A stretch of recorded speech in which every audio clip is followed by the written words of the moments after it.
duh, duh, duh, duh, duh, duh. That's our new intro theme song. Welcome to Off the Cut, episode 110 for Tuesday, April 9th, 2024. And again, we want to continue to remind you that the worst podcast available on Apple and Spotify is the Green Suiters podcast. But the best place to buy woodworking tools is KM Tools. Right, Zach? Oh, that is right, Eric. You know what they say? If it's in their shop, it's in their shop. And I'm going to keep on saying that until Jonathan threatens to take away the sponsorship from us. That's fine. That's fine. You know, I was wearing one of his T-shirts the other day at the gym, and I looked in the mirror and I was like, did he make a typo on the shirt? Because it said, oh no, the shirt says for woodworkers by woodworkers or something. But in my head, I was like, wait, isn't it? If it's in their shop, it's in their shop. And I was like, no, it's like, that's Zach's slogan. But no, we're going to get him T-shirts that say that or something. Oh, we should get some. That'll be a good April Fool's Day prank, or maybe, well, we won't see him that close to April Fool's, but we'll just get him like a Cat's Moses T-shirt that says, if it's in our shop, it's in our shop. Yeah, that's good. I think he'll enjoy that.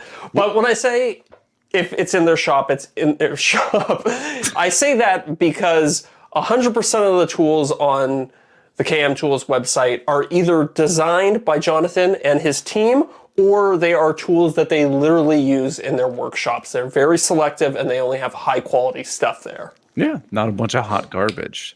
You know, You're actually going to get something nice. And the other nice thing is that a portion of all of their sales go directly towards the Cat's Moses Woodworkers with Disabilities Fund, which gets the tools and resources into the hands of folks who need it most. And on top of that, yes, this is the best part. KM Tools also gives back to our podcast listeners with a $50 gift card every single month. And all you have to do to enter, well, you have to become a patron and then you're automatically entered. You don't even have to do anything. You literally just become a patron and you're automatically entered to win the monthly drawing. And it's a little fun thing that we get to do to give back to our listeners. It's beautiful. Yeah, yeah. And speaking of beautiful, Miranda just walked in. Hi, Miranda. That's right. Hello. Can we give a plug for KM Tools from Miranda? Yeah. Bye. No, she doesn't want to give a KM Tools plug. That was smooth though, wasn't that? I know, that's fair. I gotta get those points in while I can. That's right. But you know what KM Tools doesn't have? What's that? New patrons. Ooh, but we do. But we do.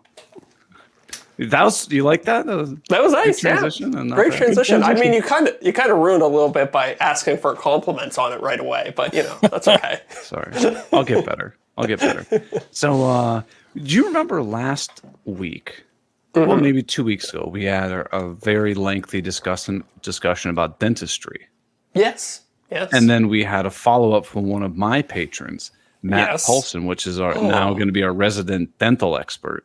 Oh, I got so many questions from Matt. I know.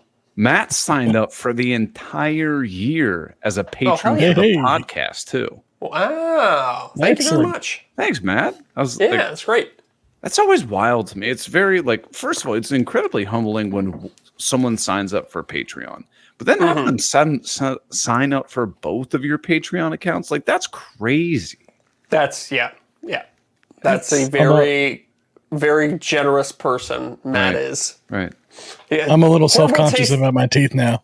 Oh, nobody has worse teeth than I do, so don't worry. Hey, everybody's going to be doing the podcast.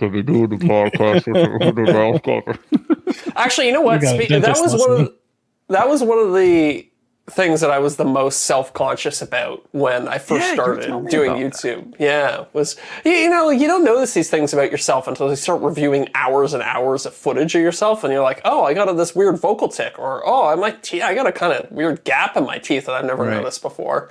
Yeah. Or are there things that you're well aware of? I know that I have a very wide gamut of dramatic vocal inflections where my voice gets really, really low and then it'll also get really high. And I'm sure you guys right there. Oh, totally. I'm sure 100%. You guys are very aware of that happens. And it's not something I do intentionally, but when I first started YouTube, I knew about it. and I would just get obliterated by people in the comments about it. But I was aware of it, and like it doesn't bother me. So I was like, it's just a thing you do. Yeah. That's why I could never do the voiceovers in one take. No, because I hear weird things, and I'm like, no, I gotta re-record this and say it properly. You ever thought about being a voice actor and reading audiobooks? Hell no. That sounds like literal pain to me. I can't even voice over a YouTube video in a single setting. I had to break it up into like 3 or 4 chunks. Uh-oh, did we lose Eric? Oh, no, he's back. No, am I back? Sorry, I got bored. I left. Your video froze too at the same time. So. How many pages at a time do you think those like audiobook recorders guys actually record? Like they're not reading for 5 minutes and calling it a day. They've got to be recording for at least an hour at a time. I think they sit down and crank it out. And I think they do it in a studio too. So it's not like you can just do an hour and then break for lunch and come back. Like there's got to be an engineer. There's got to be a producer. There's probably, I don't know, script supervisor. This is probably a big operation that's got a lot of people. Yeah. It's not like us YouTubers. Union? Yeah. We're recording in our basements or whatever. It's probably the... Never mind. Never mind. I was going to say, what's the film... I was like, there's the Film Actors Guild. And I was like, what would be the voice version of that? And I was like, never mind. Nope. I'll let people read between the lines on that one. Yeah. And I'm pretty sure it's also the Screen Actors Guild for exactly that reason. You said Film Actors Guild. The Film Actors Guild was from that Team America puppet movie, right? Yes, I think so. Okay. I think so. Okay. That makes a lot of sense. Wow. Well, this podcast is going great so far. We're only 5 minutes in. Hey, we haven't gotten canceled yet. 110 episodes in. Speaking of not getting canceled, we've got our returning top tier patrons that come back every single week to make sure that, well, I don't know if they make sure we don't get canceled, but make sure that we don't cancel the show and make this possible. We've got our returning top tier patrons. We got Joe Welsh, Delaware at Delaware Valley Workshop, Goblin Spanker, Dan Armendariz, Corey Duvall, Dadu, and Josh at Sawdust Builds. By the way, Josh, logo looks good, man. Yeah, nice rebrand by Josh. Very cool. It's killer. Yeah, my cat's crying. Does your cat have the thing where if a door's closed, she'll just paw at it to be let in, and then you let her in, and she like comes in, looks around the room, and then walks out? Yes. Well, it's because Miranda was in here as she was grabbing probably some wedding stuff and then heading to a friend's house. It's always wine night during the podcast. So our cat Eleanor has like this attachment thing to her. So if she goes in the bathroom, she will endlessly bat at the door and just scream until she opens the door. Yes. Anytime. Yes. And if she walks out of the house, she will do the same thing. If I open the door, God, can you hear that? No. Oh, it's probably too far away. But she'll be like 3 or 4 feet away from the door, just staring at the door handle, endlessly crying. She'll cry for the next 20, 30 minutes. Yeah, I don't go... Now when I go to the bathroom, I just leave the door open, like slightly ajar, so that the cat can get in. She sits on... Whenever I'm having a shower, she'll sit on the edge of the shower. Yep. And if I point one finger out and let water drip down it, she'll just sit there drinking it off the end of my finger. Okay. Deric's probably like, what are these guys doing? I got cats, I know. Yeah, you get a cat and you get weird with it. Yeah. That's too funny. Those cats do funny things, but man, it's wild. Yeah, so that's why they're such good pets, because they're always doing weird random stuff. You're like, okay, didn't know you could do that, but here we are. Hey, I want to tell you guys, of speaking about weird random things. I got a proposal from from Graco. Have you heard of Graco before? I always say Graco, but is it Graco? I have no idea. Okay. I thought it was Graco. Okay. I don't know. But anyway, you're familiar. They're paint sprayers and finish sprayers and stuff like that. HVLP, right? Right. So they reached out to me and they're like, hey, would you like to do a 10-second YouTube integration, which is basically just like, oh, I'm finishing a project, and to spray it with polyurethane, I'm going to be using, this, and this. Mm-hmm. Basically, that's it. Cool. And then an Instagram reel for what I was very happy for. The payment. I was like, oh, yeah, cool, sure. Yeah. So then I messaged my agent back and I was like, oh, can you tell me what product it is? Because I was like, there's one that question. that Jason Bent got. It's like called like the Ultra Quick Shot or something like that.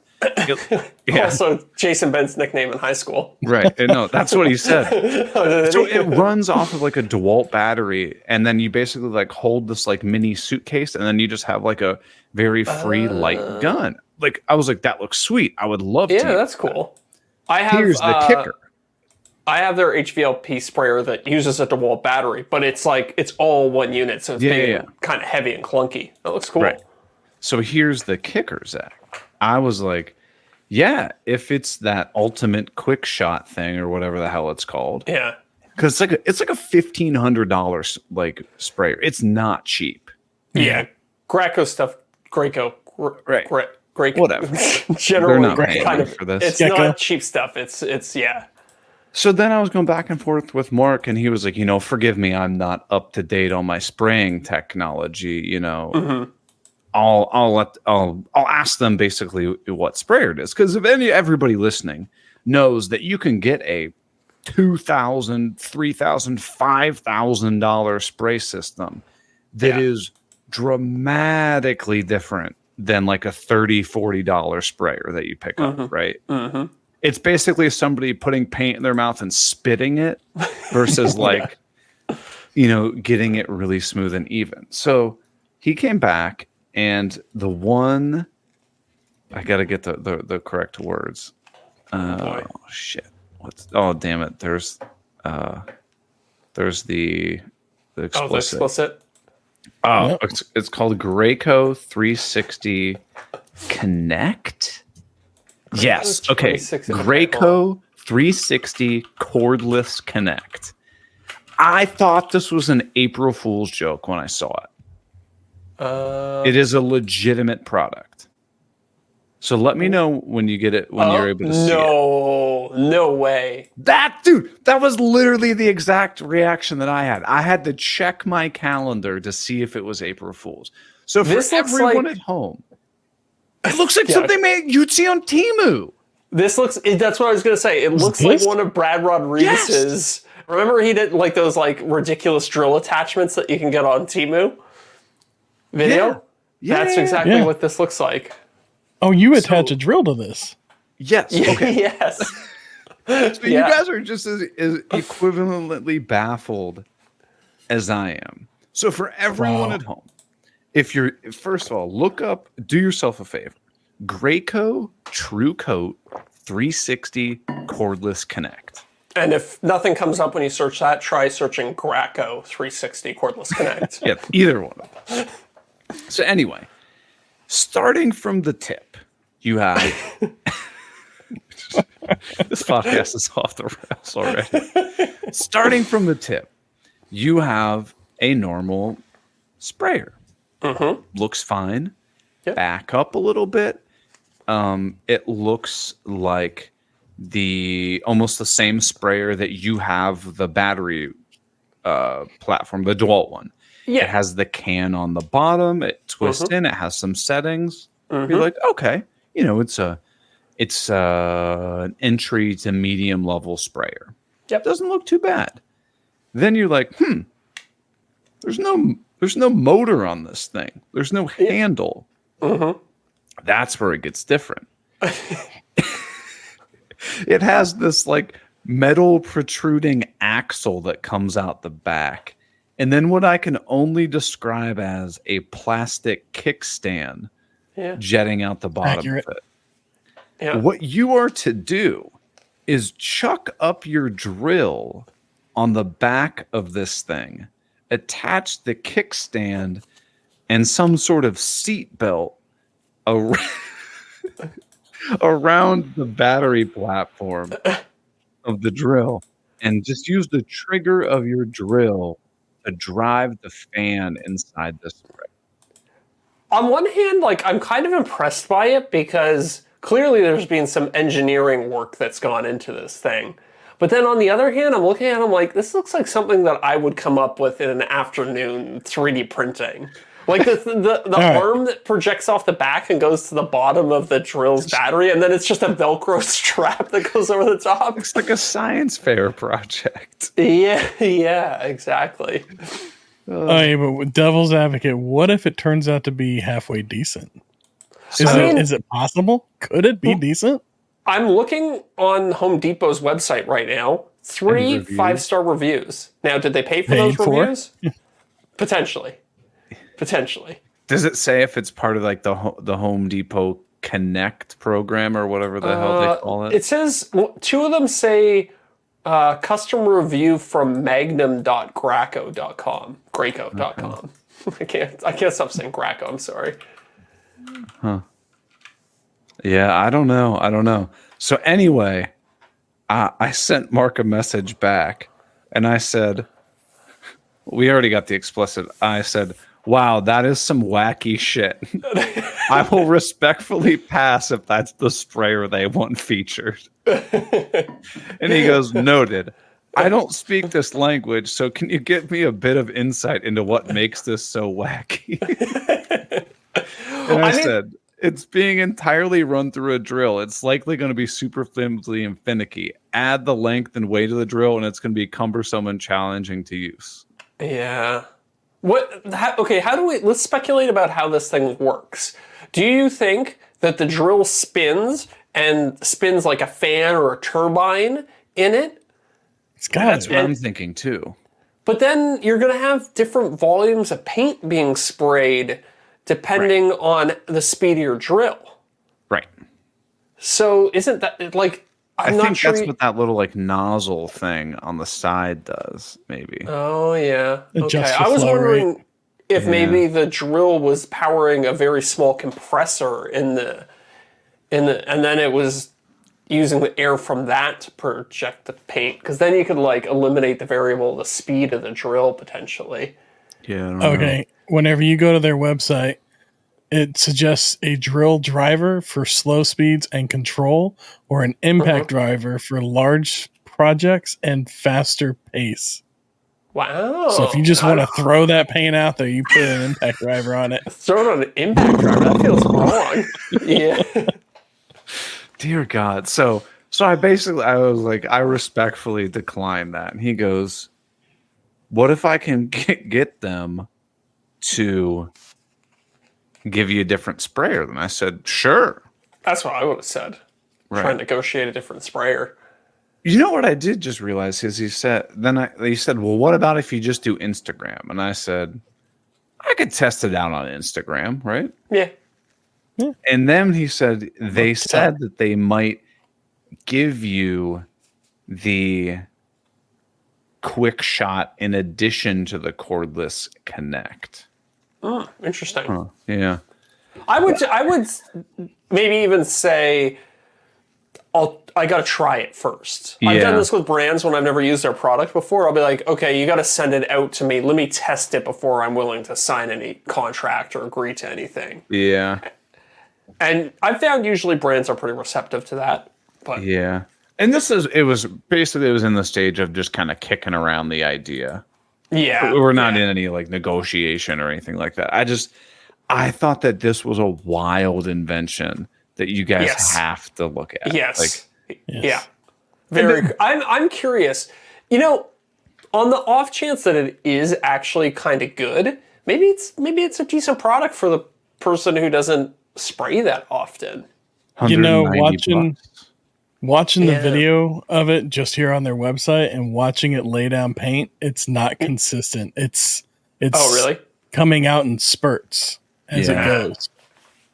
Yeah, well, that's kind of what I would expect from something powered by a drill. So But it's also under their DIY category. So for somebody that's just trying to rip some paint on like some outdoor furniture, that they're not looking for like a professional level finish, like is what you know what I got recently that's pretty good is like it's halfway between an HVLP sprayer and a airbrush. It's kind of like a really big airbrush. Probably holds about like I can only do it in milliliters, like 250 milliliters of paint, so like a quarter of a quart. Yeah, so that's like a pop can, like 12-ounce beer can, a little less. Yeah, a little bit less than that. And it's been great for spraying like polyurethane finishes and stuff, water-based stuff. And just hook it up to a compressor and go. I don't know. Do you have a compressor in the shop? No. Okay. No.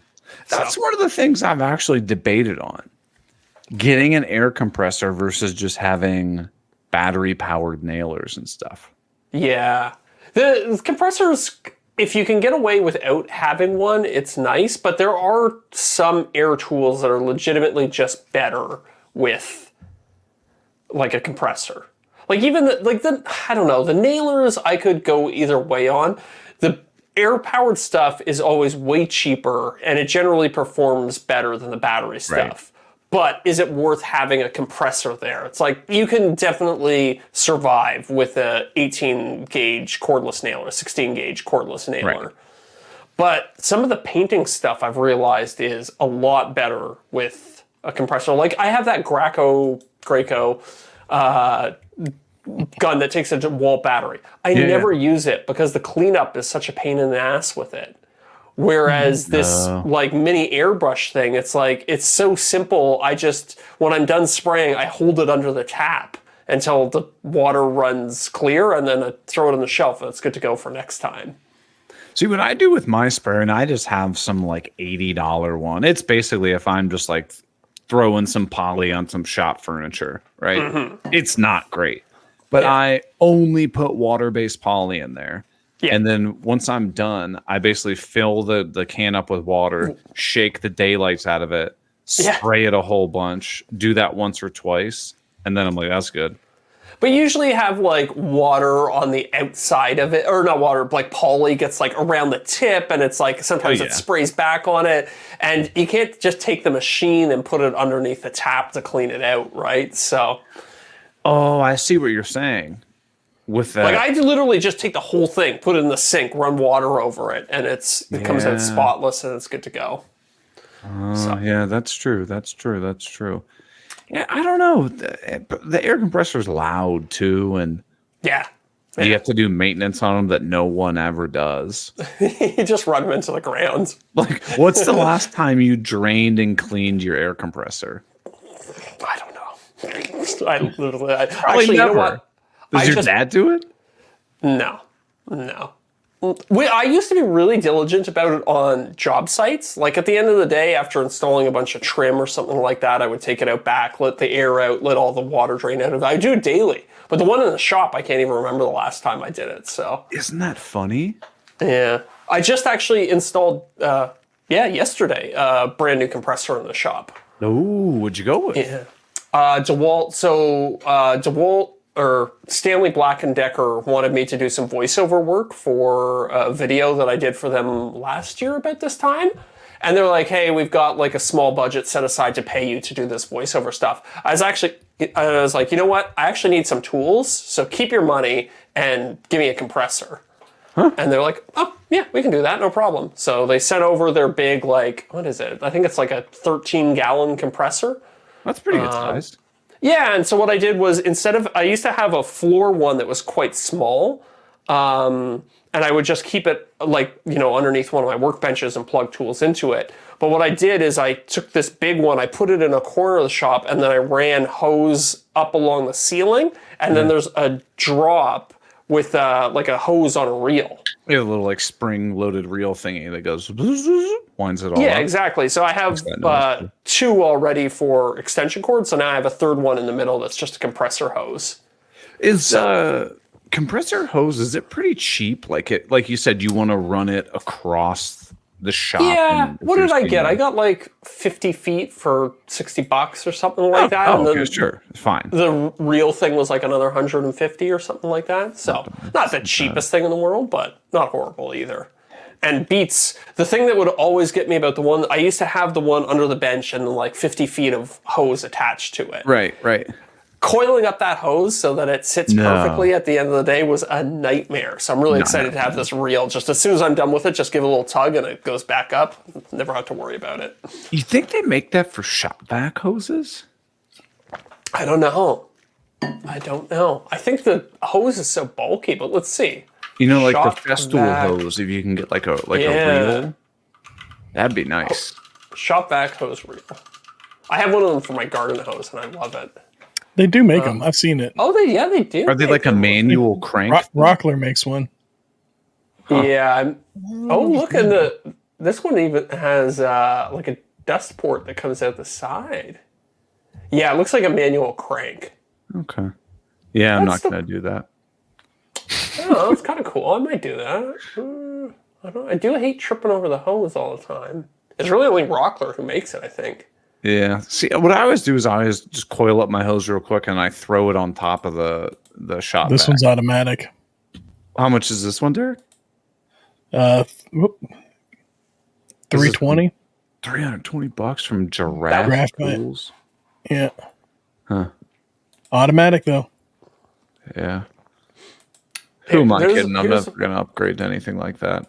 Here's one made out of plywood. You could probably just get the CNC files and make it yourself. Yeah. There you go. Man, this retractable hose reel, 50 feet, $2,800. Whoa!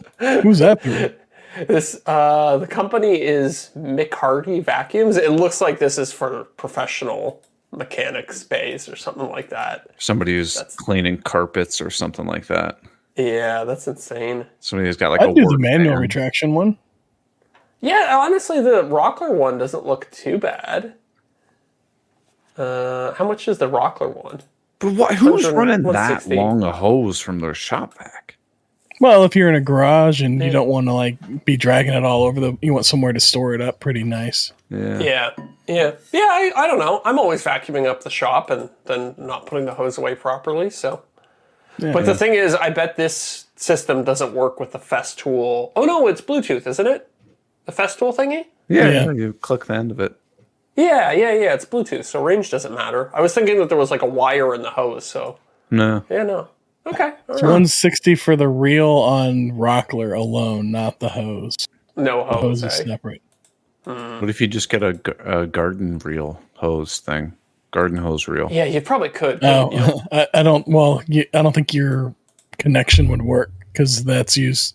Because that uses the garden hose connects on the side. Oh, see, I wasn't even see. thinking about like connecting it. I'm just talking about like having something that like kind of wraps it all up. But I guess you have to have that moving part, right? Or else you're just gonna, it's just gonna spin. You need like a free spinning like bearing mechanism on that for that to work. Scott just did a video on dust collection, so I'm sure he could tell us why a reel like this is probably going to kill all of your suction. I haven't watched it yet, but I saw it pop up. It looks like it's doing well. Yeah, it's good. It's a good video. Yeah, hell yeah. I It's always liked exciting when people's videos go well. Suman had like a little jokey comments in the comment section, and some guy responded to it, and he was like, "You should focus on making your own videos instead of harassing Scott." It's like, as a matter of fact, I do have my own channel. But that is so true. Funny. Typically, the people who are leaving comments don't even have any videos on their themselves. Oh, totally. But Totally. that's what it is. Actually, Scott also screenshotted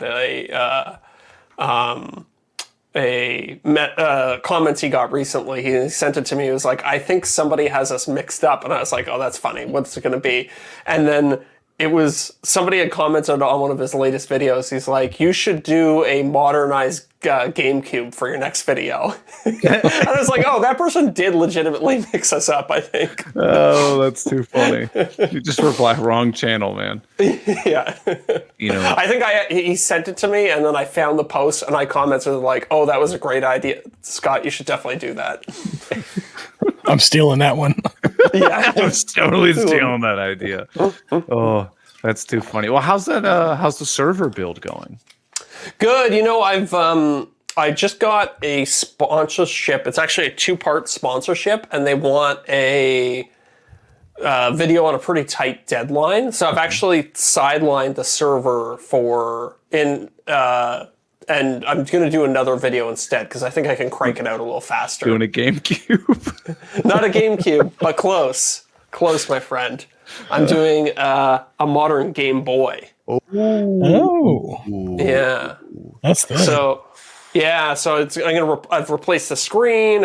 I'm making a brand new case for it, but much smaller. Like this thing I can print about an hour or so, whereas every piece for the server takes a good like 20 hours to print. So is that one going to be smaller than that analog one they came out with, or thinner than that analog one that came out? That's a good question. So it's funny. I'm actually going to make it 2 ways.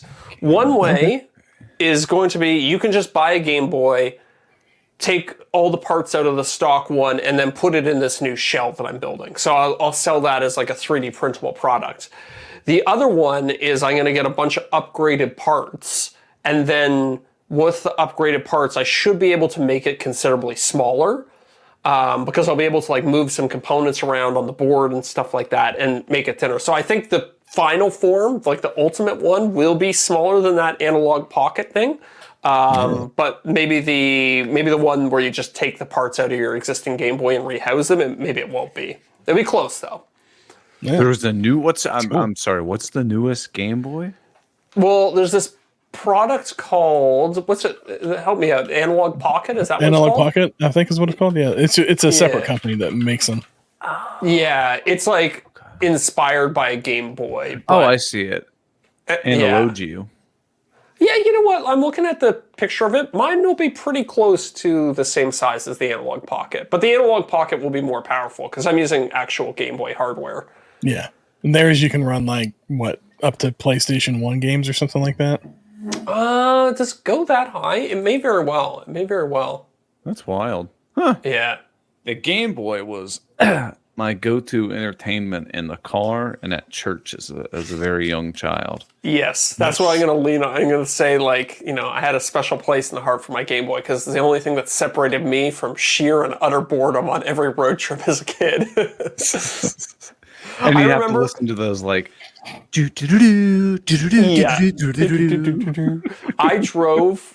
didn't drive because I was like 8 or 9, but my parents drove from Toronto to Florida. 2-day. Like a 20-hour drive. Wow. A 20-hour drive, something like that. And before I left, my friend lent me his Game Boy. What a saint. Dude, you are a lifesaver right now. And that was my introduction. That road trip was my introduction to the Game Boy. I had this like shitty baseball game for it and the original Mario. Oh, that'll keep you going. Yeah, exactly. The Pokemon was probably my favorite. Yeah, Pokemon was great too. There was the whole Pokemon ecosystem though on Game Boy didn't make sense. That you could only get all of the Pokemon if you had all the different versions of the game, but the different versions of the game were not marketably different from one another. Yeah, so I remember when I was a kid, I strategized with a couple of my buddies. I was like, you get the red version, I'll get the blue version, and then we can trade back and forth. The cable thingy. But then if you got Pokemon from your buddies that you would send over the cable, then they wouldn't follow you because you weren't their parent or something like that. Oh, really? Oh, I don't remember that. Oh yeah, there's all sorts of wild stuff, man. And I remember that cable being a bridge too far for my parents. I was like, I need this $30 cable so I can trade Pokemon with my friends, and they're like, no, no way. Not a chance. We just bought you this $60 Pokemon game, and that's enough. Remember the wilds? I feel like that was one of the games, at least that I was aware of, that became one of those things where you really dove into the community base. And what I mean by that is people are like, oh, this is where this certain Pokemon is. If you do all this crazy stuff, you can get this Pokemon that's just a straight black square that was like random letters and stuff like that. Yeah, It was level I remember, like 1,000,000 or something. I still remember how to do that too. There was like a little island that you go to, and you like went up and down at the island, and it would just randomly appear sometimes. But didn't it like corrupt your game or something? Yeah, it did. I think it screwed up your game, so you shouldn't do it all the time or something. Yeah. But there was a way that you could get like unlimited like power-ups or something wild like that, but yeah, not only did you get the crazy level Pokemon, but I think like the 10th item in your inventory slot will be multiplied by 100 or something. Oh. Yeah. This has got to be fun doing all these retro console things. I'm sure it brings back tons of memories of like, oh, I remember this game. Exactly. Yeah. Huh. I'm also thinking, this is such a weird thought, and I've floated this to a couple friends, but I'm thinking about starting to collect like ultra rare game consoles. Because some of them have like actual collector value. Like some of these things, you watch them go up. Like, do you remember being a kid and they talked about the Nintendo 64 disk drive? Yeah. And it was like this thing that was like in Japan, but it never really came out in the US. Well, you can actually buy those, and they're like somewhere between, I don't know, $500 and $1,000, but they've like tripled in value over the last, I don't know, 5 years, let's say. Interesting. So it's one of those things where it's like, oh, that could be like a fun thing that's like, I don't know. It's like a weird little investment, but also just like a weird piece of nostalgia at the same time. I get that. Yeah. I've never really collected anything before. Like, you know how people have like baseball cards and stuff like that? I've never done that before, so. Yeah, I've never been much of a collector of things. Yeah. I personally find clutter in it, but it's also probably because we live in an apartment and like having any modicum of storage space is a massive premium. Yeah, definitely. It'll be like, I don't know if we can keep these cups. We already have enough cups. We're going to throw these out. I do love throwing stuff out. Oh, it's a great feeling. You go into a drawer, you're like, I haven't used this in a year. Garbage. I haven't used this. Garbage. It's freeing. Man, your clothes too. Oh, like, totally. Like we could go on forever. Yeah. So you're working on the Game Boy. What are you going to call this one? The modern Game Boy? Yeah, modern Game Boy, something like that. Ultimate Game Boys. Not very creative, but play the Game Boy cartridges, or is it going to be like an SD card like all the other ones? Well, so it will play the original cartridges, and I also got this cartridge, I think somewhere around my room, but it's like a cartridge, you plug an SD card into it, and then you can play all the games from that. Okay. Yeah. But it will still have the original. Sackboy. Yeah. It will still have support for the original ones as well. You should start the video off by getting a Game Boy and smashing it and be like, stop using this. Like, get people so mad. Well, yeah, I don't think I would do that. That would make me mad, I think. I know. Just 3D print one that looks close. Oh, that's not a bad idea. Or maybe I could get like an already broken one. One that's just like basically just parts or whatever like that. Yeah. But film it in a way that like it looks good, and then smash it. and then like basically like flip it over, like the back looks good, but the front's already destroyed. Yeah. And then be like, this is what you should do. You do like those old YouTube videos and smash it open and pull your new one out of it like it was in there the whole time. Oh, interesting. It's like I did actually order. So this is the project. I'm using a Game Boy Advanced for all the hardware. But I actually ordered like an original 1980s Game Boy to use as like a prop in the video. The big chunky boy. The big what would be smaller? One, yeah. Have you ever seen the Game Boy Micro? I have. Yeah, I did think about using that, but I don't like the horizontal form factor. I like the vertical form factor better. Micro.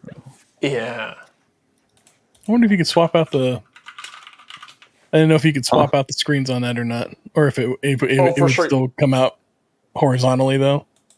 I think it's the PCB on the inside is like one it's like one solid monolithic thing. So unless you could cut the PCB, I guess maybe, but that's a little bit of modding that's too advanced for me. Yeah. But Zach's got to hammer this video out in a short period of time to get money. Leave him alone there. No, but it's fun, like designing something that's this small. It's like there's all sorts of challenges, like your tolerances have to be so tight. So that part of it has actually been really enjoyable too. Like I'm learning a lot about. Well, you should see the fusion model for this thing. It's pretty crazy. I bet it's wild. Yeah, Probably have like a whole timeline of things on the bottom of the screen you got to cycle through. And dude, I tried to do. For this video, I tried to use Fusion properly, like where it's like you just have very few sketches, and rather than like you know how you can make a shape and then you can layer on your changes on top of that shape, or you can go back and edit the original sketch. yes. So, and that's how you should do it. You should always work as much from the beginning as you possibly can. And I tried to do this one properly for like the first like 3 or 4 days that I was working on it. But at a certain point, I was like, screw this. And I just started layering on sketches on top of stuff. It gives me anxiety, man. I don't even want to see the smile. I try to like do it so textbook. Yeah. I'm like, okay, I want to change something. I know there are like 4 sketches and a couple extrude commands, and that's it. Yeah, so you can see the point in the Fusion file where I actually gave up because I was labeling all the sketches. I was like, okay, this is the lowercase sketch. This is the uppercase sketch. You don't label your sketches? And then it's sketch 10, it's just sketch 10, sketch 11, sketch 12, and then all the way up to sketch 38. Oh my God. If I don't plan on using it more than once or twice, I don't go that detailed on it either. I'm just going to hammer it out. Yeah. You're crazy. That's, dude, you guys are something. I've been working on tech stuff, and so I told you we're doing those like wine box. Actually, yes. Yeah. Oh, okay. You got them there? Here's one. So it's not done. It's like a simple box, right? Okay. Got the like the finger joints on the side looks really good. Came out real clean. Yeah, definitely. So Miranda's like, I wanna carve some stuff on the top or the side or whatever. And I was like, yeah, great. So you had told me about that AI thing, Vectorize or whatever, right? Yeah. So we've got this like real intricate thing that she drew up on Canva, right? Which is like basically poor people's Photoshop. Girls love Canva. Sophie loves Canva. Yeah. It's simple, easy to use. Right. It's surprisingly powerful if you get right into it. Yeah. But And so she drew up this whole thing, and I was like, great. I'll just put her into this vectorized thing. Here's the problem. Is like, here's a rough idea of like, it's got all these flowers and all kinds of stuff like that, right? Yeah. And so I put it in on the vectorized thing. I think when it's making the vector of it, it's making so many damn like sketch points that I put it into the shaper origin and it like crashes this shaper origin. Simplify your sketch. Yeah, see if that vectorized website lets you pick a resolution or like a number of points. I often use or you can drop Illustrator. It into Illustrator. And Illustrator will let you simplify it. That's what I'm thinking. I think I just need to just pwn up the money and just pay for Illustrator. Yeah. Like I'm not going to really use it that much. Do you pay for you're cheap ass. You pay for like the photography Adobe suite, right? It's like $9 a month or something. Right. Yeah, you got to pony up and pay $35 a month and get the unlimited one. So you said there should be some setting on here that's like a number. See, I don't see anything like. Hold on, let me drag an image in and see. Yeah, I don't see anything that does like basically makes it less dense. Because then when I uploaded that file into the shaper thing, it was like, oh, you have like 900 and something shapes. Right. So I think I'm just like completely overworking the shaper origin, and I'm it was surprised just unbelievably laggy. can't handle that much. What if you broke out the text separate from the image and just did it in 2 different passes? Ooh, 2 passes. I like that. Yeah, maybe. I don't think the text was the issue. I think it was like, so like these like flower things here. See, they're like really like detailed like leaves and stuff like that. I think it's trying to do each one of those as a separate thing. When ideally I would just love for that entire shape to just be effectively like one line that the shaper's going about. Right. Okay, so I just ran something through Vectorize.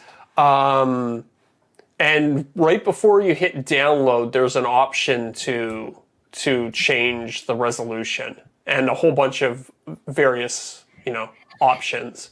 And you might even try not saving it. I don't know what the Shaper origin will actually take in terms of input files, but you could try saving it as a DXF or PDF or something. Oh, it won't do. Okay, it'll just do SVG. Yeah. So there's also different SVG versions. There's SVG Tiny 1.2 that might fix it. You can also, I think, you can do fill shapes or you can do stroke shape outlines. Heyo. There's also like line fit tolerance. You could try changing that to coarse. There's a couple of things you could play with, and you might be able to get a little bit better because that isn't that complex of a shape. Okay. Yeah. So yeah, it's something I need to do. Man, it's just frustrating. I'm like, or do I just get Adobe Illustrator and just like, I'm sure like Deric said, if I hit that simplify thing, because that's when I Googled it. That's even what Shaper recommends. They're like, oh, if you have a file that's making your Shaper laggy, just Adobe Illustrator, file, simplify, and then like you're done. Yeah. So I was like, I'm sure that's what I need to do. It drives me nuts. Like you have this illusion, like, oh, you get this thing, boom, boom, boom. You just press a button and it cuts it all. It's like, no, dude, there's a lot that goes into computer design of like using a CNC to do all this stuff. Like, oh, totally. It's a skill set just like anything else, right? Right. But I feel like my eyes have just been open to it now that I'm like really trying to go after this. But I think like it looks pretty neat. Like, there's some, like she wants to like carve stuff on there and whatnot. And some of these paths are way too deep and whatnot. But she's having fun doing it. Huh? Was that a lid or is that like one of the back panels? No, this is just like, there's these pieces are double-sided tape to one another that I was just trying to like, it's a million like test carves of how deep the things need to be and stuff like that. But yeah, it's been a fun project and it's been kind of nice to like really dive into something and work on something and not at all worry about filming it. So like I can go through all these troubleshooting things and it's nice. Yes. Yes. But during the midst of that, the reason I went all in on that this weekend is because I was working on that Helix table, right? The one we've been talking about. Oh, yeah. And I went to go like cut out the pieces, like those weird looking triangular pieces, and then I was going to glue them together. And I'm like, I think I'm missing a lot of lumber. So I glued up one panel that's going to make up the top and the bottom. Right, like a rectangle, you just cut it in half, and then you got top and bottom. Yep. And I made another rectangle that I was gonna get like the 2 triangular pieces out of. Right. The only problem is the middle of that table needs 4 of those triangular pieces. I was gonna say, yeah. That I didn't even think about. So like, I even have like my rough plans here, where I have one is like a bigger thing with like I was like, oh, I'm gonna cut the triangle, and then another one is the top. So I just made these 2 panels, and I'm like, I can't cut the interior supports yet. So I had to go through the process of milling all this other wood over the weekend, filling the holes with more epoxy and stuff. So I'm just like, you know what? I'm going all in on these wine boxes right now. That's the best part about making a YouTube video, though, is when you're making it, you just film making one leg, and that's all you need. You don't need to film making the other leg. Then you just be like, and then I got the other one, and it's done, and here you go, and you glue it all together. Right. So, yeah. It's like, I'm stopping. So, yeah, I'm working on those wine boxes. It's fun to do some different things like carving stuff in the CNC. But now I totally get why, if you're doing the Shaper Origin is fantastic if you need to take the tool to a work pace. But if I were like making custom cutting boards and engraving them, this would be CNC all the the way. worst tool to have. Use a CNC. Yeah. Yeah, and speaking of CNCs, I've never had an issue with my X-Carve or anything like that rejecting a pattern for being too complex or being laggy because my work was too complex. So, Right. yeah. I think the reason is because, like, as you take the shaper and then you kind of like go over and it's just like, oh, do you want to do that path now? And then I move it over like the teeniest amount. It's like, oh, do you want to do that path now? Right, because Yeah, you're constantly giving it inputs. It doesn't know what path you're going to take. Whereas, when you're CNCing something, it figures out the route, the optimal route that it's going to take. Right. It's not relying on your physical inputs in order to. Right. Yeah, that's interesting. So it's got to be a little bit more flexible in how it's programming the path. Yeah, and I think this is also like a learning thing for me. It's like, again, with this flower design, there's supposed to be more flowers that are in this interior thing. Like on the bottom. Yeah, but all of these flowers were one path.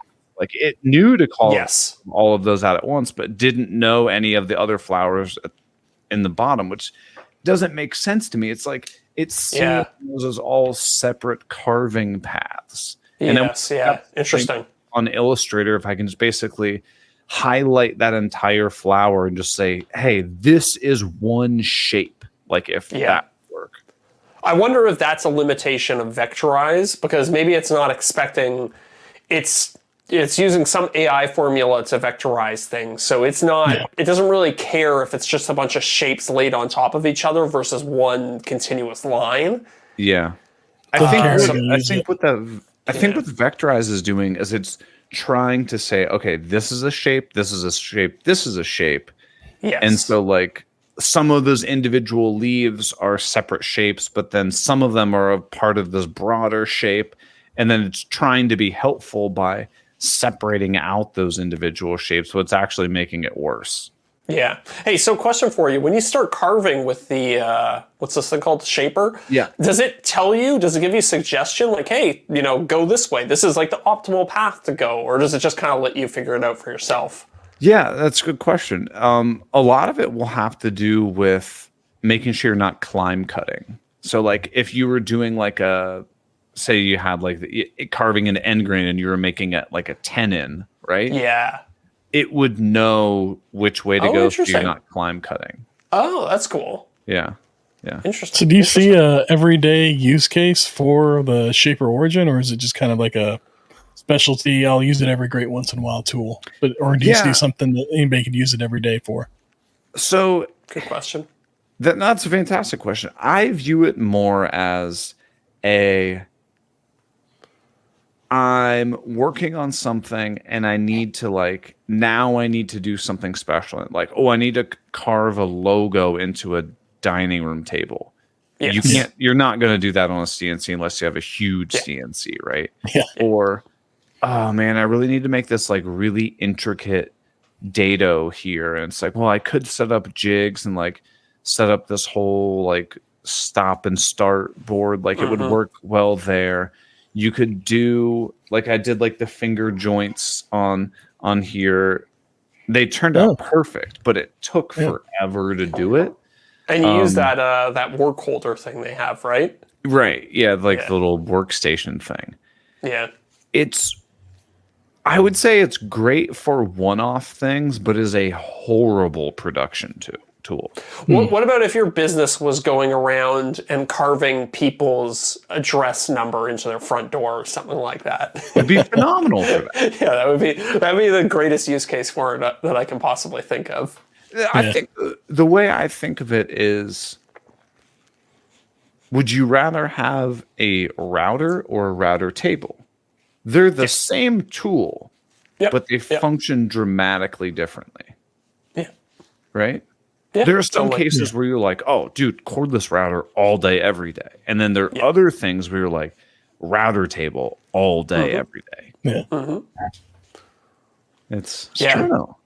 I'm very happy with it so far for what I'm looking for. Like, especially at small shops. Like, let's say I need to bang out a furniture template. Sure, it's going to take a little more time with the shaper, but then I can make it and then put it away. I don't have my shop burdened with this massive CNC. Yeah, that's true. And I think if you were, what's the biggest thing you can carve with the shaper? There's no limit. There's no limit. So like some company came, they were like, "Hey, Just Eric, the complexity of your file." Right. I have a 10-foot by 10-foot sign on the front of our building, and we want to carve our logo into it." You could do that. Yeah. Cool.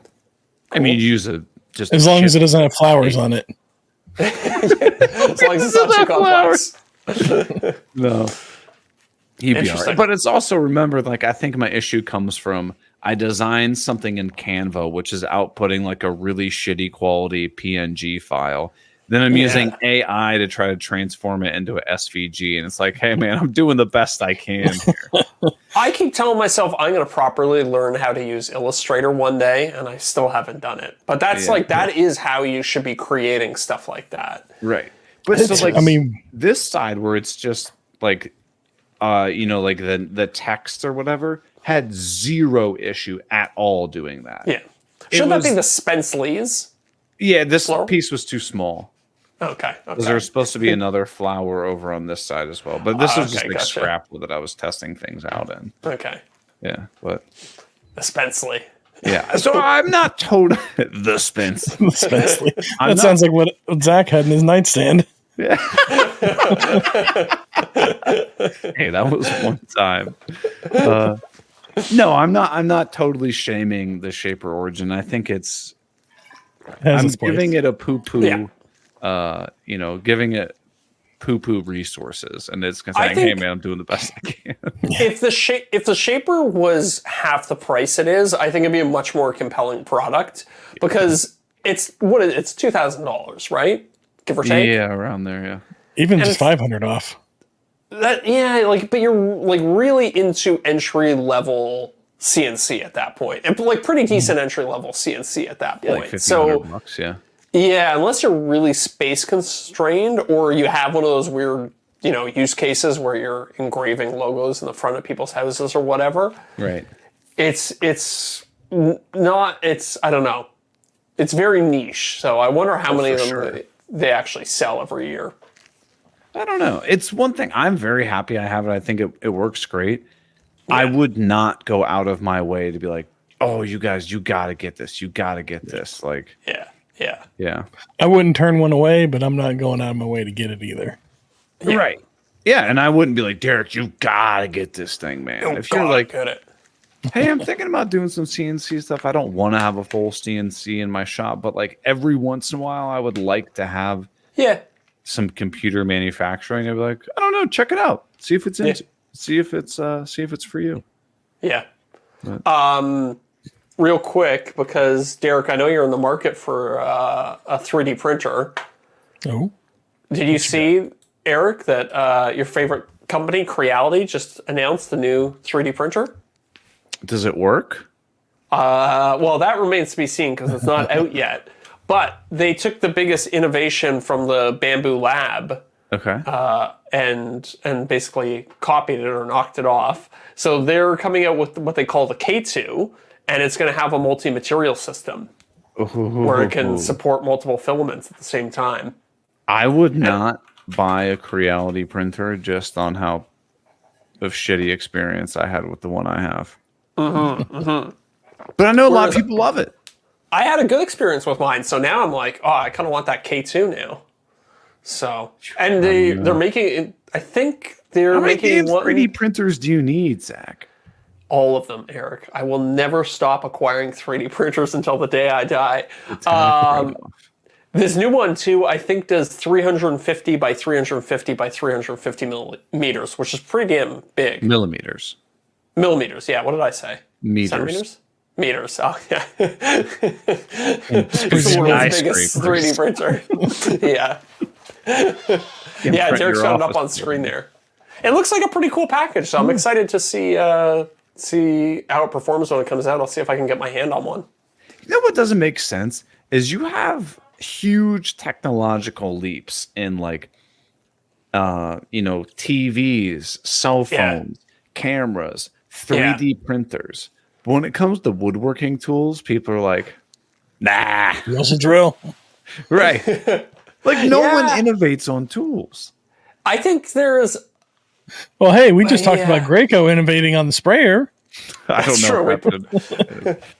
If they send that to me, I will give you guys a full unbiased review of that. Oh, yeah. I'd love to do like a YouTube video where you take like a drill and just be like, how can we make this thing better? And then actually, I think we did this in a podcast episode, like really early on. And just talk. The drill a hammer. Yeah, a plate on the back of it so that you can use it like a hammer. Boom, boom, boom, boom. Like attach a saw blade to it.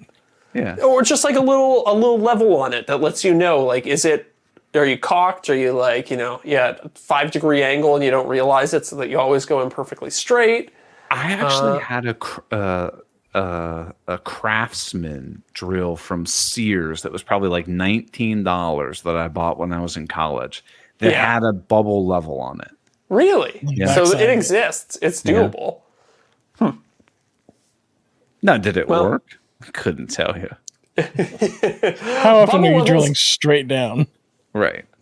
Yeah, but like you drill horizontal all the time. So, I mean, if you had like an accelerometer in it and a little LCD, you could output like the different angles depending on how you're holding the drill. I don't know.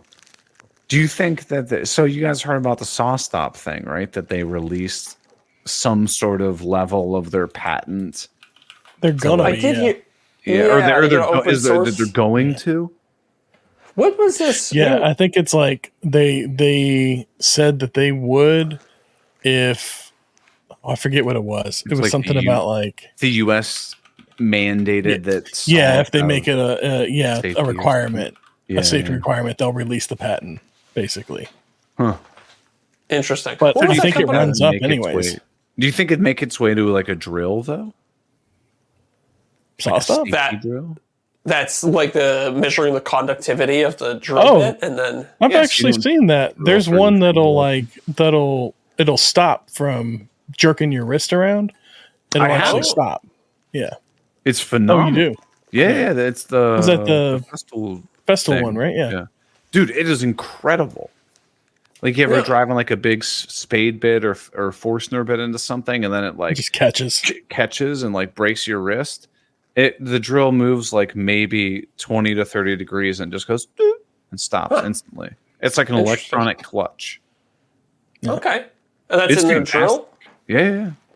Okay, well maybe I'm gonna buy a festival drill because I've had my wrists jerked around like that multiple times and it sucks. It hurts.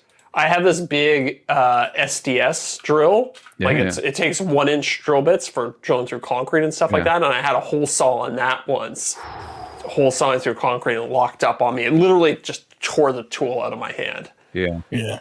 Even with that like auxiliary handle that you hold at a 45 degree, like. Oh, if it catches, this thing is designed for drilling through concrete. Like it's got a ton of torque. Right. Even if you got the handle's just an extra paddle to smack you with. yeah. Rack you right in the jimmies. Yeah, exactly. Well, speaking of racking you right in the jimmies, we probably ought to head over to the after show. Yeah, sounds like a good plan to me. So everybody, if you want to, sign up to get that $50 gift card from Cam Tools and unlock the after show and a myriad of other benefits keeping this show alive, head over to patreon.com/offthecutpodcast and we'll see you there with all the cool kids.